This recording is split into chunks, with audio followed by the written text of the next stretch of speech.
Բարև ձեզ սիրելի հայրենակիցներ, եթերում Արևմտյան Հայաստանը հեռուստատեսության լուրերին հերթական թողարկումն այսօրվա ծրագիրն է։ Արևմտյան Հայաստանադրոշը ներկայել է Լիոնում նոյեմբերի 11-ին իրաճարողության վաղտը։ Կլասիկ ֆորմուլան, թե Արցախացորենը ինչով այլ պակաս օկուպացված Արցախատարածքավի եկած ղազախական ցորենան, Արմեն Մինասյան, կես խաղաղության պատրանքը, թուրք-թաթարական վայրագություններին Արցախում 1917 թվին։ Արցախամշակութային ժառանգությունը ոչնչացնող Ադրբեջանը ընտրվել է ՅՈՒՆԵՍԿՕ-ի մշակութային ժառանգությունը պաշտպանող կոմիտեի անդամ։ Վերողակը շատ այլ սեղմվելիս Արցախաշուրջ ես դյուսում եկալ, հասկացալ ղեկավարության կողմից ամեն ինչ արվում է հանցվերամ Արցախը, սկուտեղի իրա հանձնվե Քաջիքարությունյան։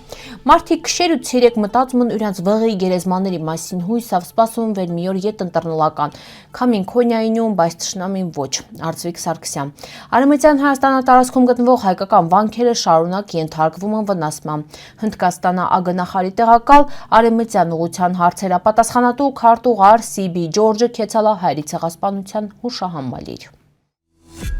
Լիոն, նոյեմբերի 11, 2025 թիվ, Պերվի համաշխարհային կռվին ավարտը նշող 1918 թվականի նոյեմբերի 11-ի զինադադարի հիշատակի միջոցառման վաղտը Արևմտյան Հայաստանի Հանրապետության դրոշը ծածանվալը արժանացել պատվի դաշնակից ու բարեկամ ժողովուրդների դրոշների կողքին հարգանքի տուրք մատուցելով ազատության ու արդարության հետի զոհված 100 հազարավոր հայերին։ Այս խորհրդանշական ներկայությունը շարունակությունը հիշատակի պարտքի NՀ զինվորների հանդեպ վերկրվել են ֆրանսիական, բրիտանական, ռուսական ու դաշնակից բանակների կազմում խաղաղության ու իրենց բնաջնջման պատասխանատու կայսրությունների դեմ։ Նաև հիշատակում է 1916 թվականի ֆրանսիական հրամանատարության ներքո ստեղծված Արևելյան լեգիոնի հայ կամավորներին վեր պայքարելիս ելալ Արևմտյան Հայաստանավղերի երազատ հայկական պետության վերածննդի հետի։ Արևմտյան Հայաստանադրոշի մասնակցությունը նոյեմբերի 11-ի արարողությանը հիշեցնում է մեծ պատերազմը ոչ միայն համամարտկային ողբերգություն այլև հայ ժողովրդի ցեղասպանության դարաշրջանը իրականացված խրամատների լռության ու կայսրությունների մեղսակցությունավը։ Արևմտյան Հայաստանի Հանրապետության նախագահնակառավարությունը ողջունում է հիշատակի ճանաչման ընդլայնումը ազգային ու միջազգային մակարդակներում։ Արևմտյան Հայաստանադրոշի ներկայությունը խորհրդանշում է հայ ժողովրդի պատմական շարունակականությունը,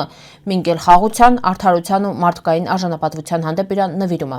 Հիշատակի այսօրը Արևմտյան Հայաստանի Հանրապետությունը վերահաստատում է իր համերաշխությունը սաղին ժողովուրդների հետ վերտառապալն կռվի ու վայրագությունների դերդը ընդգծել է նոյեմբերի 11-ի հիշատակը պիտի մնա ճանաչման հատուցման ու ժողովուրդների եղբայրության կոչ։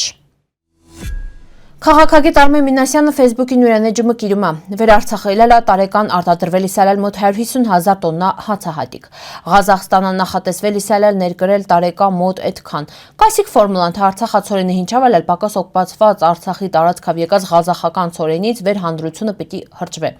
Հիրավի դյուզիա դիտարկումը անվտանգությունը թթվածնի պես է վեր կա, չես գնահատում վերինում չի խեղդվումս։ Հայերի ու թուրք-թաթարական խմբերի համակեցությունը տարբեր ժամանակներում միշտ ունեցել նույն արդյունքը։ Թշնամու նպատակներն երբեք փոխվել չեն։ Դարեր շարունակ հայ ժողովուրդը ենթարկվել է բռնությունների, կոտորածների ու ցեղասպան քաղաքականության, ինչ ապացուցում է վեր իրական խաղաղ համակեցությունը անհնար է։ 20-րդ դարի սկզբին թուրք-թաթարական խմբերը վայրագություն էին իրականացրել հատկապես Արցախում ու հարակից շրջաններում։ Պահպանված մամուլի նյութերը, մասնավորապես 1917 թվականի ապառաշտերթը փաստում են այդ հարձակումն են, գողություն են, ավերածություն են ու զինված բռնություն են խաղաղ հայ բնակչության նկատմամբ։ Այս պատմական իրադարձությունները նշան ցնտան վեր թուրք-թաթարական խմբերը համ խախտել իսինել սահմանեն, համ էլ փորձել իսինել հաստատվին հայկական վղերում ու յուրացնել տարածքներն։ Այդ փորձը պիտի հիշեցնեմ, այս վեր պատմությունը կրկնվում է, վեր դասեր չեն խաղում։ Ադրբեջանական ռեժիմը վեր Արևմտյան Հայաստանի Արցախատարածքներում հետևողականներին ոչնչացնում է հայկական մշակութային ժառանգությունը, ընտրվել է ՅՈՒՆԵՍԿՕ-ի մշակութային արժեքների վերականգնման միջկառավարական կոմիտեի անդամը։ Սա ցինիկ քայլ է այն պետության կողմից վերահավիրյալ Շուշվա Սուրբ Ղազանչեցոցը, Բերձորասուրբ Հարություն եկեղեցին ու մխել այլ հայկական հուշարձաններ։ ՅՈՒՆԵՍԿՕ-ի այս որոշումը դիտվում է որպես ադրբեջանական ռեժիմի արվեստի լվացման աջակցություն։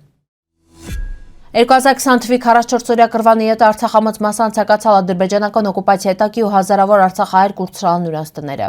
2023-ի սեպտեմբերին արդեն սաղ Արցախը հայաթափվել է, իսկ ժողովուրդը բռնի տեղահանվել է։ Սոր իրանք մխիթարվում մենակ վերադարձի հույսով։ Արցախաժողովրդական արտիստ Քաջիկ Հարությունյանը հիշում է, թե հունց է պատերազմի վերջին օրերին հասկացալ Արցախը սկուտեղի իրա է հանձնում թշնամուն։ Յուրանսելավը ամեն ինչ կազմակերպված այլ որպեսզի վղերը հանձնվին Բաքվին։ Արցախը միշտ ելել է ազատ հայ վղ, ադրբեջանցիք երկվորդներն վեր խորթային տարիներին բնակություն հաստատալ ընդեղ։ Սոր իրանք փորձում են պատմությունը շրջին, բայց մուն գիտում ենք ճշմարտությունը, ասում է ինքը։ 2020 թվականի 44-օրյա կռվից 5 տարի անց Շուշ վահանկումը հալամառեղծված աշատերին հետի Արցախի քաղաքապետ Արծվիկ Սարգսյանը ասելով այս կորուստը հնարավոր է ինական կանխել, եթե Հայաստանում ամեն ինչ դույս ձևով կազմակերպված լինելու ժողովուրդը միասնական լիներ։ Ինքը համոզված է ալել Արցախը կարելի ալել վերադարձնել մենակ ուժով ազգային միասնությունով 1988-ին մեր հաղթանակի գրավականը միասնականություն ալել մհենգել պիտի մի բռունցք դառնանք։ Վերազգը պարակտված է միշտ բարդվում է նշում Սարգսյանը։ Յուրան կարծիքավը պարտության պատճառներն գլխավորը պարակտվածությունն է սխալ կառավարումն ունենալ մունքաղություն ադրբեջանական ռեժիմից չպիտի սպասենք թշնամին երբեք դադարելու չի խոսել մեր վղերի մասին ուստի պիտի ուժեղանանք ու միավորվենք ասում է ինքը Արևմտյան Հայաստանապատմական տարածքներում պահպանված հայկական վանքերը վերվկայում են հայ ժողովրդի բազմադարյա մշակութային ներկայության մասին սորվտանգված վիճակում են Դրանց թվում է նաև պատմական Աբլաղիկ վանքը վերգտնվում է ներկայիս Երզնկայի շրջանում Արևմտյան Հայաստանը հնագույն մշակութային կենտրոններ մինումը։ Ըստ հայերեն աղբյուրների վանքը հայտնի ալել նաև որպես Սուրբ Դավիթ վանք, կառուցվել է մոտավորապես 12-րդ դարում, համարվել է ժամանակի ամենահզոր վանական համալիրների մինը, բայց վերջին տասնամյակներին վանքը ենթարկվել է մեծ ավերածությունների։ Տեղացիները նսել է, դաժե եթե ժամանակը հարված ալայրան հալամ կանգունայի հեճուկուս հնագործների ու գանձագողների։ Վանքի պատերը ու ներքին տարածքներն վնասվել են անօրինական փորոցների իսկ մի շարք հատվածներ կանգուն են մենակ հրաշքով։ Այս վայրը վերը պիտի ընդգրկված լիներ որպես պահպանության ենթակա մշակութային ժառանգություն, սոր կաղնած է ոչնչացման եզրին։ Հնդկաստան արտաքին գործերի նախարարի տեղակալ Արևմտյան ուղղության հարցերապատասխանատու քարտուղար Սիբի Ջորջի գլխավորած պատվիրակությունը նոյեմբերի 7-ին կեցել է հայերի ցեղասպանության հուշահամալիր Արևելյան Հայաստան Հանրապետության ԱԳ նախարարի տեղակալ Մնացական Սաֆարյանի Արևելյան Հայաստանում Հնդկաստանի արտակարգ ու լիազոր դեսպան Նիլ Աշկի Սահա Սինհայի ուղեկցությունով։ Հյուրերին դիմավորել է հայերի ցեղասպանության թանգարան ինստիտուտի տնօրեն Էդիտա Գզոյանն ուղեկցել է բիդե հայերի ցեղասպանության հուշահամալիր ներկայացնելով հուշահամալիրի ստեղծման պատմությունը։ Պարոն Սիբի Ջորջը ծաղկեպսակատիրել հայերի ցեղասպանության զոհերի հիշատակը հավերժացնող հուշակոթողին, հետո հյուրերը ծաղիկներ տիրել անմար կրակին կողքին ու մի րոպե լռությամբ հարգալն հայերի ցեղասպանության անմեղ զոհերի հիշատակը։ Հնդկաստանից եկած պատվիրակության անդամներ շրջան հայերի դեմ իրականացված ցեղասպանության թանգարանում ՇՏԽՑԹ-ի էքսկուրսավար Մերի Եղիկյանի ուղեկցությունով ծանոթացան մշտական ու ժամանակավոր ցուցադրություններին, հետո պարոն Սիբի Ջորջը գրառում կատարալ պատվավոր հյուրերի հուշամատյանում։ Սիրելի հայրենակիցներ, սովայտ այսքան ենք պատրաստալ, սպասիբա ուշադրության հետ ի պնդկացիք։